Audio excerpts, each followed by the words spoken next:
నంద్యాలలో ఎన్టీఆర్ భరోసా సామాజిక పింఛన్ల పంపిణీ చేసిన ఎన్ఎండి ఫయాజ్. నంద్యాల టౌన్ 15వ వార్డు గోపాల్ నగర్ నందు లబ్ధిదారుకు స్వయంగా పింఛన్ అందజేసిన టీడీపీ రాష్ట్ర యువ నాయకులు ఎన్ఎండి ఫయాజ్, టీడీపీ రాష్ట్ర కార్యదర్శి రామచంద్రరావు.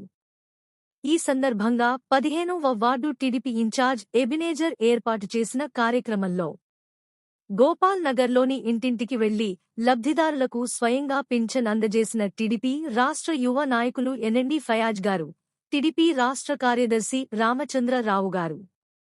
ఈ సందర్భంగా ఎన్ఎండి ఫయాజ్ మాట్లాడుతూ పింఛన్ పంపిణీ చేసినప్పుడు లబ్ధిదారుల కళ్లల్లో ఆనందం కనిపించిందని అన్నారు.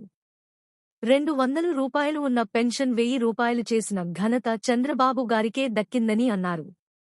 అదేవిధంగా 1000 రూపాయలు ఉన్న పెన్షన్ 2000 చేసిన ఏకైక ముఖ్యమంత్రి నారా చంద్రబాబు నాయుడు గారని అన్నారు. గత ప్రభుత్వంలో 2000 ఉన్న పెన్షన్ని 3000 పెంచుతూ 5 సంవత్సరాలు గడిపిన వైఎస్ జగన్మోహన్ రెడ్డి మాట తప్పారని, ఏటా 250 పెంచుతూ ప్రజలను నమ్మకద్రోహం చేశారని, నేడు మా అధినేత ఆంధ్రప్రదేశ్ ముఖ్యమంత్రివర్యులు శ్రీ నారా చంద్రబాబు నాయుడుగారు చెప్పిన మాట ప్రకారం 3000 పెన్షన్ని 4000 పెంచారన్నారు.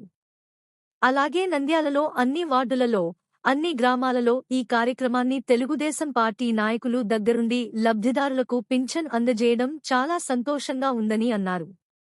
ఈ కార్యక్రమంలో పాల్గొన్న ప్రభుత్వ అధికారులకు, సచివాలయ సిబ్బందికి, టీడీపీ నాయకులకు, కార్యకర్తలకు, అభిమానులకు, ప్రజలకు అందరికీ ధన్యవాదాలు తెలియజేశారు.